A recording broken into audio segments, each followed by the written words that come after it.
guys, what's up? Welcome back to Elise Reads and Speaks. Today I am bringing you my November wrap-up. November was a great reading month for me. Not only did I read 14 books, which is a personal best for me, but I also had a couple of 5-star and a bunch of 4-star books, so it was pretty awesome. Okay, so the way that I do these wrap-ups, in case you haven't seen one of mine before, is that I just start from the beginning of the month and go to the end of the month. I don't separate them into 2, 3, 4-star reads. I just find it easier to remember what I do chronologically through the month.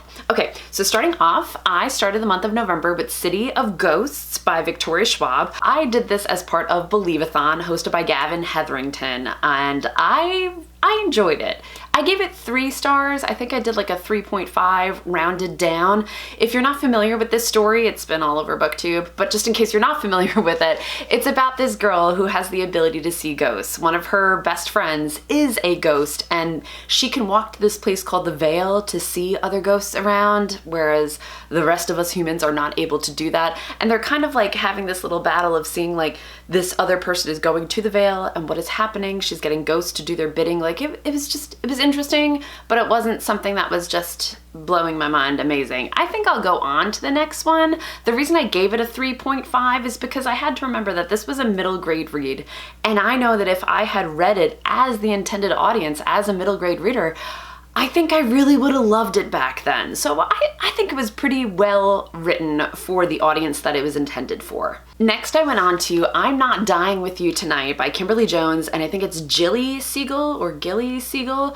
And this one was a pleasant surprise for me. I wasn't sure what to expect because I just pick audiobooks from my library as they become available, and I was like, okay, this one sounds good.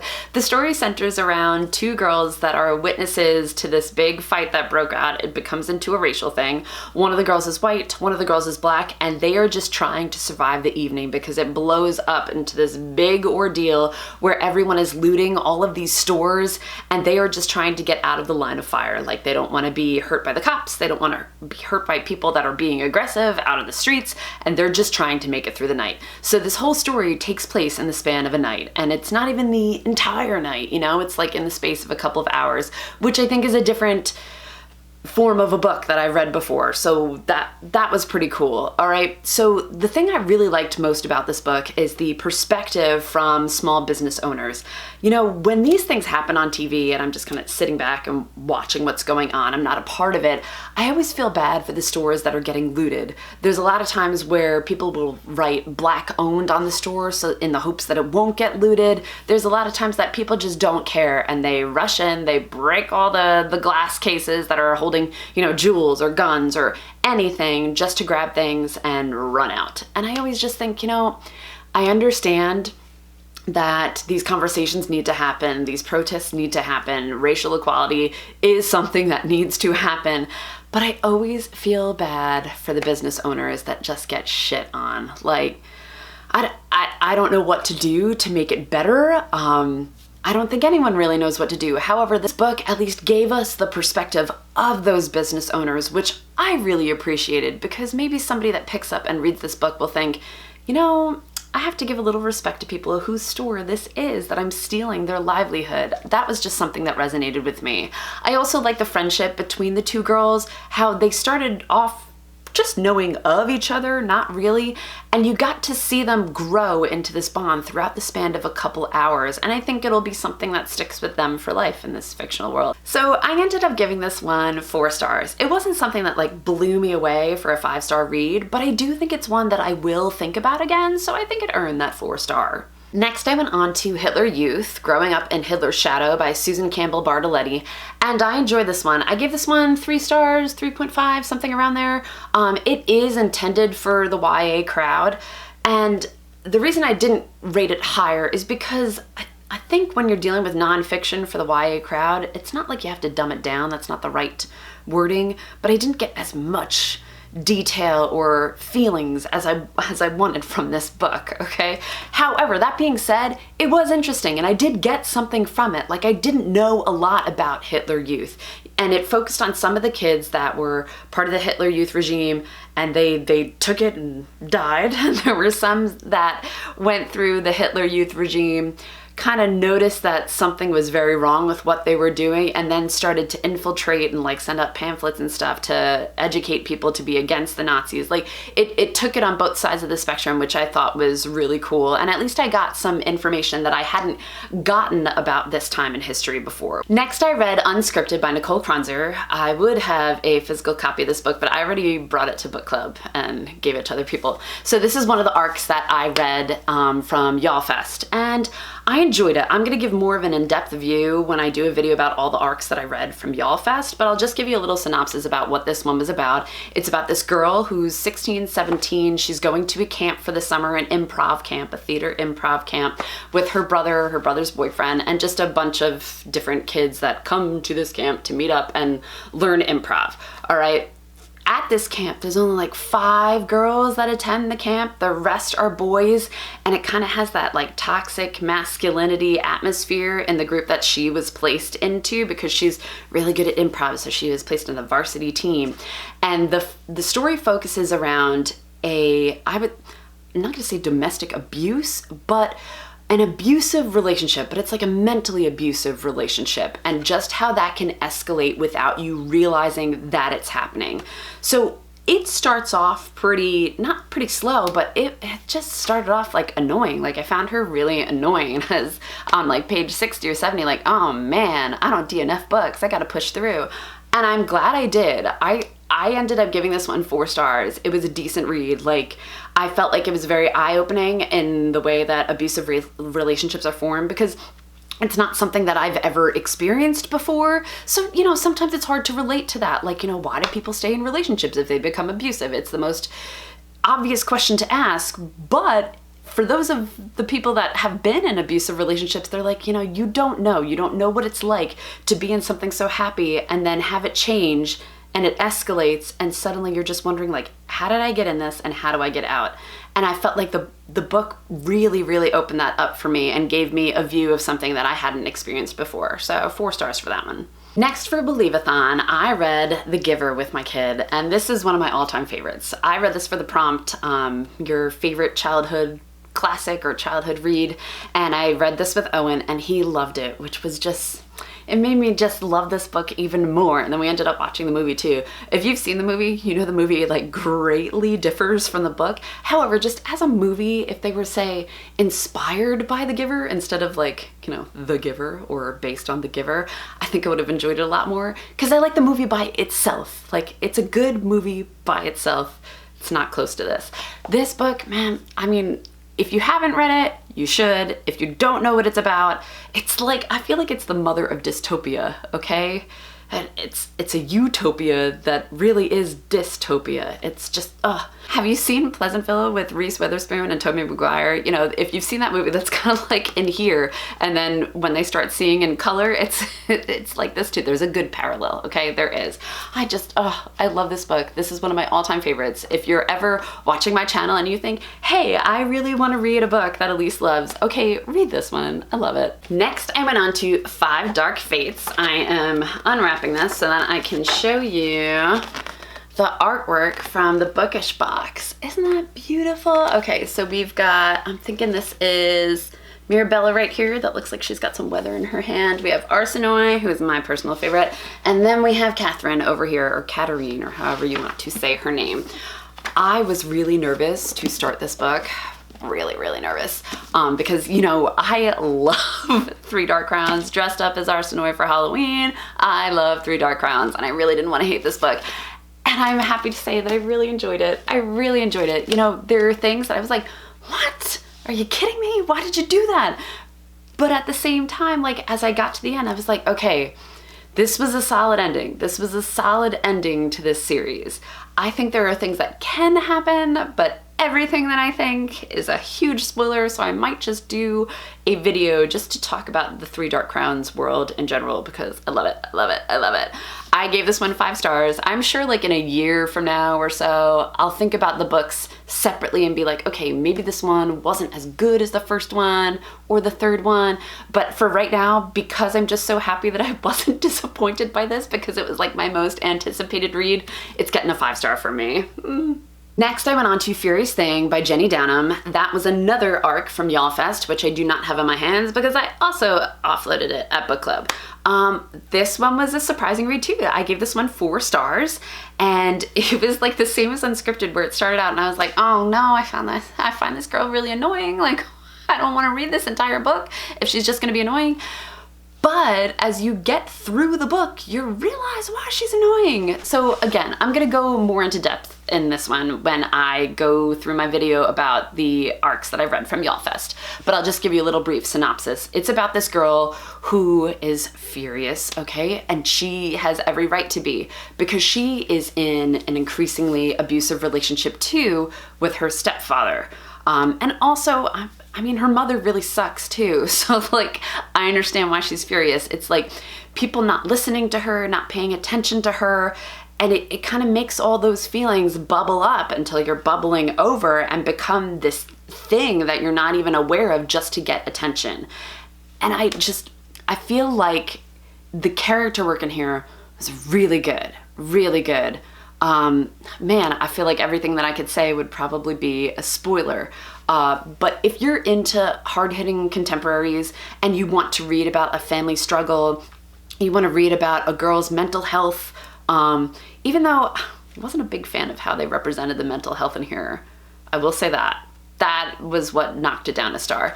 But the story itself and how she's like grappling through these events in her life, and she's being completely gaslighted by her stepfather, and it's just, you're reading it and you know that it's happening because you see it happening, but you understand why people don't believe her too. It's just, oh, it's infuriating. Okay, you become furious too. It was good. It was a really good read. Definitely 4 stars. Next, I read the first 3 books in the Vampire Academy series. So that's Vampire Academy, Frostbite, and Shadow Kiss. Technically, I finished Shadow Kiss on December 1st, but that was like, I really barely had anything left in it, so I'm considering it a November read. Man, I love this series. It is amazing. The reason that I've stayed away from it is because 1, it's called Vampire Academy. That just sounds cheesy. And 2, if you've looked at the covers, like, oh, they're really cheesy too, that I've always just shrugged it off like, nah, no thanks. But thanks to Michelle over at Michelle Reads YA and Kate over at Kate's Book Date, I was like, okay, you know what? I'm gonna give this a try. Oh my god, I'm so glad I did. It's such a backlist title. I mean, I think it's from like over 10 years ago, so you probably know everything that there is to know about this series already. But just in case you haven't, it's a vampire series and it's wonderful. It's not just vampires. There are vampires that are called Moroi. They are born by a Moroi and a Moroi having a baby. There are Strigoi that are made. So they're made by like biting, Jesus. They're made by biting and like exchanging blood. So kind of like the old-fashioned way of making a vampire. They're the Strigoi, they're evil. And there's also what are called Dompiers. Now, I'm listening to the audiobooks, and I will say in the first book, they call them Dampires, and then the next book, they call them Dompiers. I'm gonna stick with Dompiers because Dampire just sounds stupid. So I'm going with Dompier, D-H-A-M-P-I-R. So however you think would to pronounce that, you know, whatever. Okay, those Dompiers are made by Dompiers getting with Moroi, all right? So like, if a Dompier gets with a Moroi, they keep the Moroi blood and I guess the Dompier blood, but they're not pure blood vampires. Okay, whatever. It makes sense as you're reading it. And these Dompiers go on to be guardians. They guard the Moroi from the Strigoi because the Strigoi have this, you know, rage and they want to turn all the Morois into Strigois. All of this is rhyming. It's not so rhyming in the books, but man, it's a great guilty pleasure. It like takes Twilight, mashes it with Shadowhunters, and adds in like a little sprinkle of Buffy because of, you know, think of like Angel's perfect happiness and what happens to Angel after he gets that perfect happiness. That happens in Vampire Academy. It's fabulous. Read these books if you haven't, and if you're into vampires, I love them. I love them. Next, I read for the Believe-a-thon Phantom Tollbooth. I read that with my kid. That's by Norton Juster, and that was a good one. Okay, story itself, I would probably give 3 stars, but I highly, highly recommend that you read the book, not audiobook. Read the book so you can see the words in front of you because it's so creative and it's so clever that I had to give it 4 stars at the end. I read this years ago when I was a kid, and I remember really enjoying it. I think I enjoyed it more now that I got all the plays on words, and my kid loved it. He loved it. My gosh, just so you know, there are so many characters in that book, and my kid wanted me to read everything out loud. Oh man, that was like a true test of voice work for an actor. I was like, man, I'm sweating with all these different voice characters I need to do. But it was a fun time. It was really fun. If you're not familiar with this book, it centers around this boy, Milo, which if you watch the movie, they have like some cheesy 70s music in the background. I think the movie was made in the 70s, but it's like Milo. It's watch it so you can laugh along with me. Okay, but anyway, Milo, this boy, at the beginning of the book, he's bored and never has anything to do, and he's so bored and life is boring because there's just nothing to do. You know, one of those really annoying kids, okay? They still exist today. They're everywhere, all right? So this phantom toll booth pops up in his room and is like, hey, come take a trip. And he was like, okay, well, this is gonna be boring anyway, might as well just do it. And you know, it's not boring. He goes to this magical land where everything's exciting and he needs to get through these different obstacles and, you know, rescue rhyme and reason. And it was just, it's a fun story. But the entire story is like a play on words. You know, the weatherman is the W-H-E-T-H-E-R,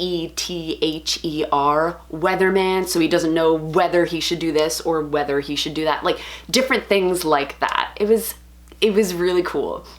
And to read it with my kid who is getting these references, he's 8 years old, but he was getting them and he was laughing and he was pointing out different things in there too. And I was just like, this is just such a great read for middle grade readers. And honestly, like if you're just looking to cleanse your palate with something different, try it, man. Like it's a solid book. I would like to see it remade as a movie since the movie is so cheesy.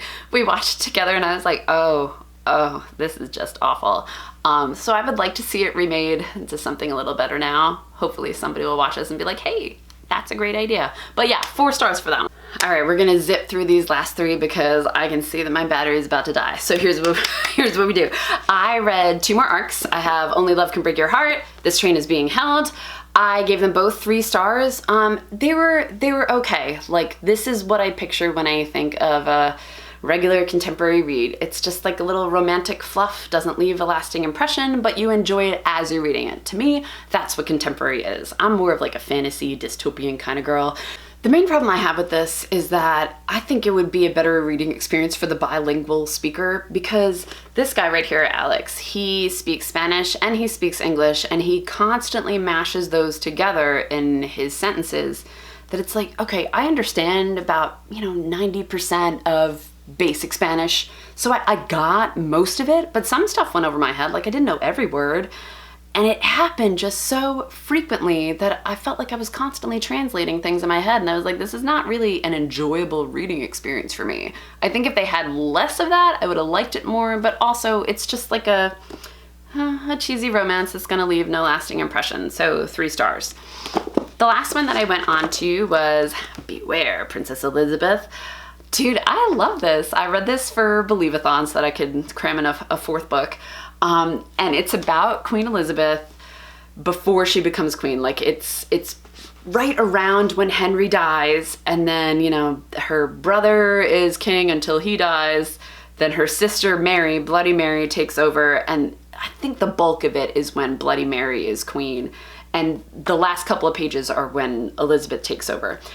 So as just a middle grade read, like I really enjoyed this. I read the reviews before I started reading it and I was like, oh, I'm probably not gonna like this. Dude, I got through it in a day. It's fabulous. Like if you have a kid that is into Tudor history and finds it interesting, I think this would be a really good book for them to read. Apparently it's like the 2nd in a series, but you don't have to read them in order. The first one is about Bloody Mary, which I mean might be interesting, but Elizabeth is my girl. Really, Anne Boleyn is my girl, so you know, I want to read more about Elizabeth than somebody that doesn't come from Anne Boleyn.